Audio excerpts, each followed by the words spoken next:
మీరు చాట్‌జీపీటీని ఉపయోగిస్తున్నారా? లేక చాట్‌జీపీటీ మిమ్మల్ని ఉపయోగిస్తుందా? అది ఎలా సాధ్యం అనుకుంటున్నారా? ఆగండి. ఈ వీడియో చివరికి మీ సమాధానం మారుతుంది.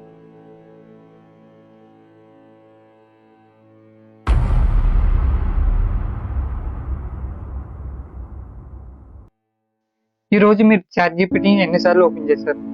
3 సార్లా? లేక 5 సార్లా? సరే, ఆ 3 సార్లలో ఎన్నిసార్లు మీరు ముందుగా ఆలోచించారు?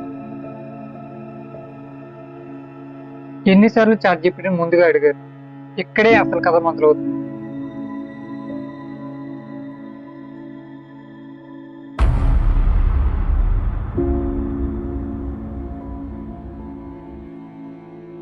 ఒక సాఫ్ట్‌వేర్ ఇంజినీర్ ఒక చిన్న బగ్ కోసం 3 గంటలు వెతికాడు.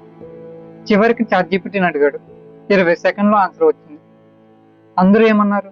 Wow! ChatGPT is a genius. కానీ ఎవరు ఒక ప్రశ్న కూడా అడగలేదు. గుర్తుంచుకోండి, మనం ఆలోచించడం మానేస్తున్నాం. మీరేమంటారు?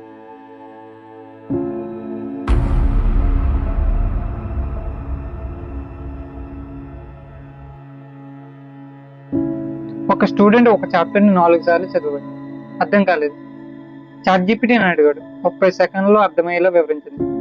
టీచర్ కంటే చాట్‌జీపీటీ గొప్పదా? కాదు. అది ఆ స్టూడెంట్‌కి అర్థమయ్యే విధంగా వివరించింది. తేడా సమాధానంలో లేదు, వివరించే విధానంలో ఉంది.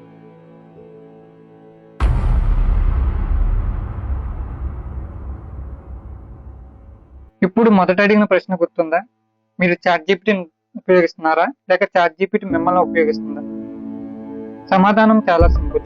మీరు ప్రతి చిన్న నిర్ణయానికి, ప్రతి చిన్న సందేహానికి, ప్రతి చిన్న పనికి ఆలోచించకుండా చాట్‌జీపీటీపై ఆధారపడితే మీరు టూల్‌ని ఉపయోగించడం లేదు.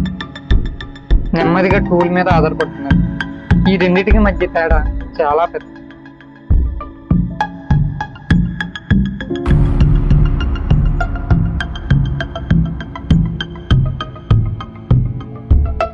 చాట్‌జీపీటీ ఒక గొప్ప టూల్. దీనిపై ఎలాంటి సందేహం లేదు. కానీ ఒక టూల్ మీ ఆలోచనను వేగవంతం చేయాలి.